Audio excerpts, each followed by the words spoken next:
જ્યાં આગળ પહોંચવાનું શક્ય ન બન્યું ત્યાં આગળ જે દિવસે પાણી થોડું ઓછું થયું તે વખતે લોકોએ પહોંચવાનો પ્રયત્ન.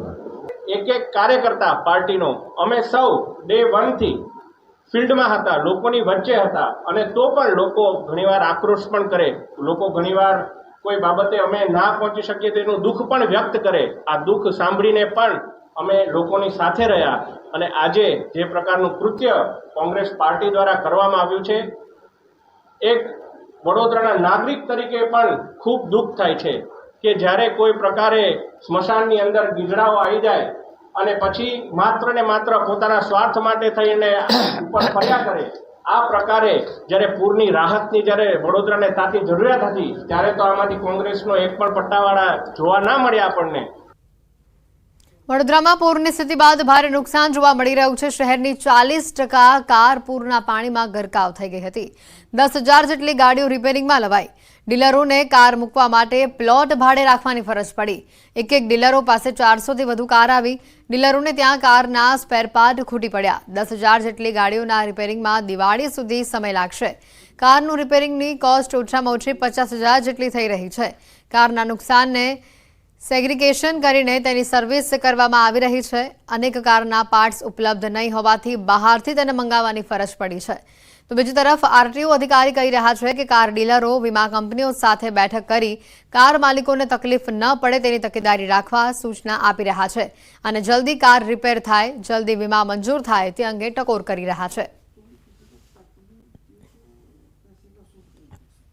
લગભગ 7-8 હજાર ગાડીઓ તેઓના ઇન્ક્વાયરી માટે કોલ આવેલા છે અને જુદી જુદી પાણીના પૂરના કારણે નુકસાન થયેલ છે તેમ જણાવેલ છે. જે બી વાહનોને નુકસાન થયું છે તે હાલ એ લોકોએ પાર્ટી પ્લોટ કે એવું કંઈ પણ વ્યવસ્થા કરીને હાલ સર્વે કરાવવા માટે ગાડીઓ ત્યાં રાખેલ છે.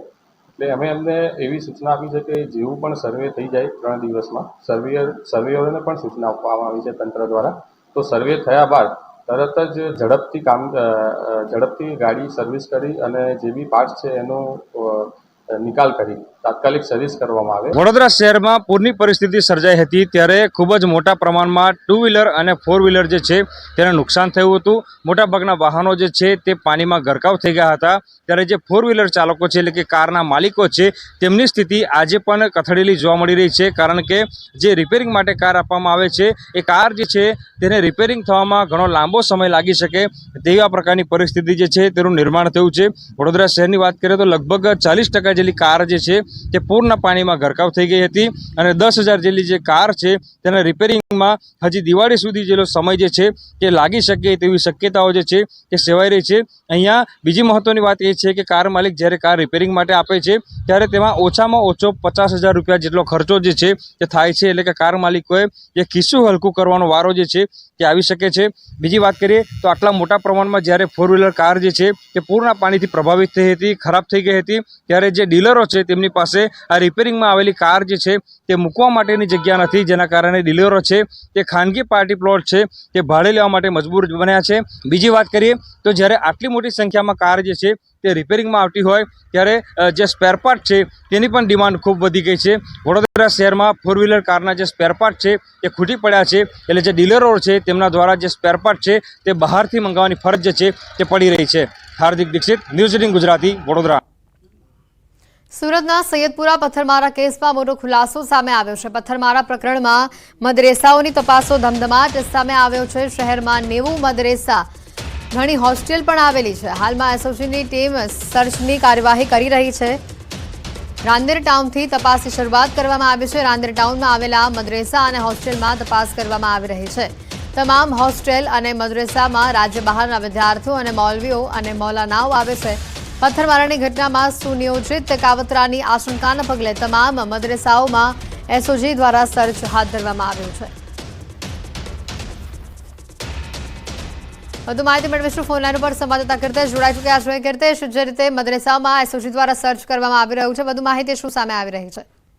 બિલકુલ, સુરતના રવિવારે સૈયદપુરા વિસ્તારમાં ગણેશ મંડપ ઉપર જે રીતે પથ્થરમારો કરવામાં આવ્યો હતો તેમાં તેના મદરેસાઓની તપાસ શરૂ કરવામાં આવી છે. શહેરમાં 90 જેટલી મદરેસાઓ આવેલી છે. કારણ કે જે બાળ કિશોર પકડાયો હતો તેને આ તમામ વાત મદરેસામાં કહેવામાં આવી હોવાની વિગતોનો ઘટસ્ફોટ થયો છે. તેના આધારે સુરત એસઓજી પોલીસ દ્વારા તમામ મદરેસા હોસ્ટેલોમાં સ્પેશિયલ ઓપરેશન ગ્રુપ દ્વારા સર્ચ કરવામાં આવ્યું છે. ખાસ કરીને રાંદેર ટાઉનથી કરવામાં મદરેસાઓનું સર્ચ શરૂ કરવામાં આવ્યું હતું. તમામ હોસ્ટેલો ખાસ કરીને જે પ્રકારે રાજ્યમાં બહારના વિદ્યાર્થીઓ અને મૌલવીઓ જે રીતે અહીંયા આવતા હોય છે અને જે રીતે ભડકાઉ ભાષણની વાતો સામે આવી રહી છે, પથ્થરમારામાં જે રીતે બાળકિશોરી કબૂલાતો કરી છે, તેના આધારે હવે આ નિયોજિત કાવડ છે કે કેમ તેને લઈને હવે મદરેસાઓમાં સુરત એસઓજી પોલીસ દ્વારા સર્ચ કરવામાં આવ્યું છે.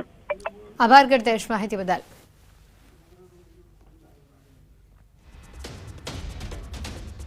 નર્મદામાં ફરી રાજકારણ ગરમાયું છે. સાંસદ અને ધારાસભ્ય ફરી આમને સામને આવી ચૂક્યા છે.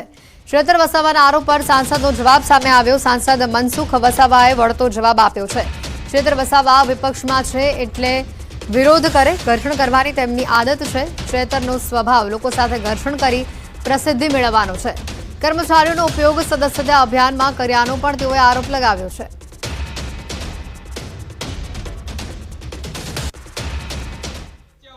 ટાર્ગેટો આપ્યા, લક્ષ્યાંક આપ્યો અને ઝુંબેશના રૂપે કામગીરી ચાલે છે.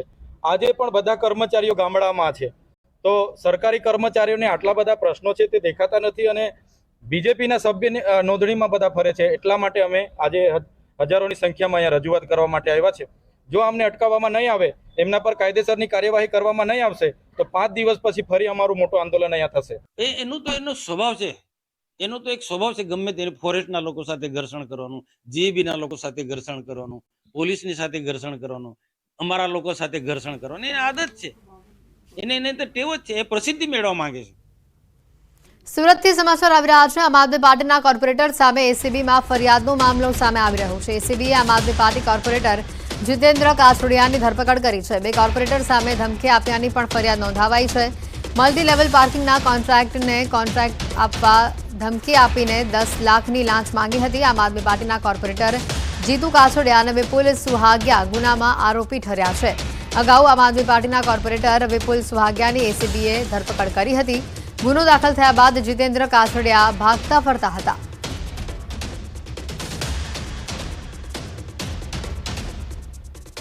દેવ ધ ટ્યુલિપ હોટલમાં દેવ પોલીસના દરોડા બાદ દેવ ભાજપ જિલ્લા પ્રમુખે પૂર્વ પ્રમુખ બિપિન શાહને સસ્પેન્ડ કર્યા છે. પાર્ટીમાંથી 6 વર્ષ માટે બિપિન શાહને સસ્પેન્ડ કરવામાં આવ્યા છે. ધ ટ્યુલિપ હોટેલ પૂર્વ ભાજપ પ્રમુખ બિપિન શાહની હોવાનું સામે આવ્યું છે, જેમાં થોડા દિવસ પહેલા દેવ પોલીસે રેડ કરી હતી. અશ્લીલ ડાન્સ મામલે કેટલાક લોકોની ધરપકડ કરવામાં આવી છે. જોકે હોટેલને દેવ પ્રશાસને સીલ કરી હોવાનું પણ સામે આવ્યું છે.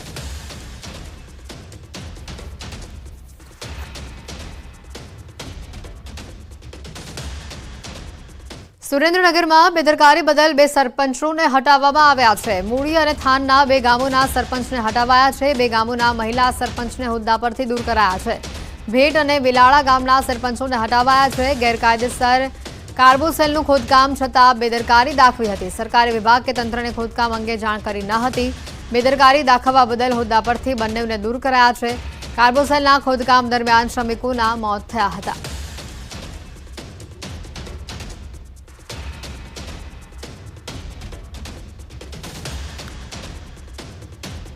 સમાચારોમાં હાલ રોકાઈશું એક બ્રેક માટે.